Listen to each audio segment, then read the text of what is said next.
कथा उन दिनों की है जब स्वर्ग में देवता अपने समय का आनंद ले रहे थे।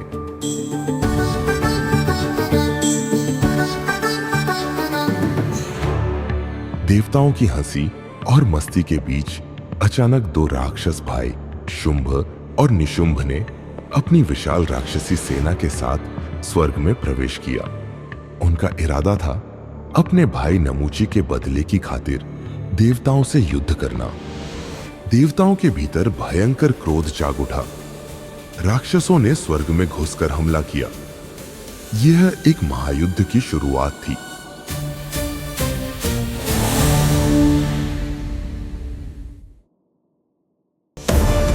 देवताओं के पास अपनी दिव्य शक्तियां थी जो पंच तत्वों में बसी थी, लेकिन राक्षसों के पास था बल, संख्या, शुंभ और निशुंभ। उनके पास भी विशेष शक्तियां थी। शीघ्र ही राक्षसों ने देवताओं को परास्त किया। देवता हार मानकर स्वर्ग से भागने लगे और राक्षसों ने स्वर्ग में विजय प्राप्त की।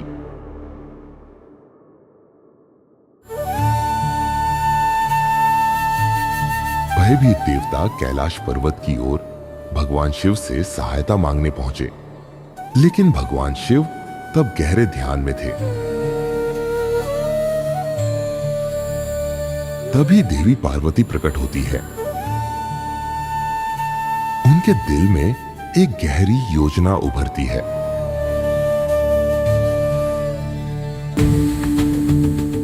तभी एक विशाल दरवाजा खुलता है और उसमें से भयंकर राक्षसों की सेना प्रवेश करती है। चंड और मुंड, जिन्होंने राक्षसों का नेतृत्व किया था, देवी पार्वती का अपमान करते हुए कहते हैं, तुम शुंभ और निशुंभ की रानी बन सकती हो। यह सुनकर देवी पार्वती का क्रोध फूट पड़ता है।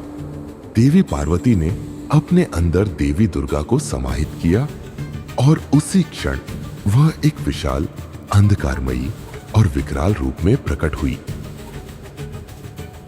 महाकाली के रूप में उनके आक्रोश ने स्वर्ग तक को कंपा दिया। राक्षसों और देवताओं तक को डर का सामना करना पड़ा। जब वह दैवीय परंतु प्रचंड रूप धरने वाली मां काली चली तो पूरी दुनिया स्तब्ध हो गई। मां काली की एक झलक मात्र से अधिकांश दानवों का साहस चूर चूर हो गया था, लेकिन शुंभ और निशुंभ के भय से उनके सामने आने को मजबूर हुए। जैसे ही मां काली दानवों की ओर बढ़ी, धरती कांपने लगी। मां काली ने जैसे ही अपने हथियार उठाए, सारे दानव अपनी जान बचाने के लिए भागने लगे। मां काली के क्रोध ने दानवों पर कहर बरसाया। उन्होंने अपने दिव्य शस्त्रों से कुछ ही वारों में सैकड़ों दानवों का वध कर दिया। मां काली के गर्जने से संपूर्ण कैलाश पर्वत श्रृंखला कांपने लगी। चंड और मुंड ने क्षमा की प्रार्थना की। अपने सारे राक्षस साथियों को भागते देख वह दोनों मां काली के चरणों में गिर के अपने प्राणों की भिक्षा मांगने लगे, लेकिन महाकाली तब अत्यंत क्रोधित थी। कुछ राक्षस मां काली के रौद्र रूप से बचकर स्वर्ग लौटे। उन्होंने पूरी घटना विस्तार से शुंभ और निशुंभ के समक्ष रखा।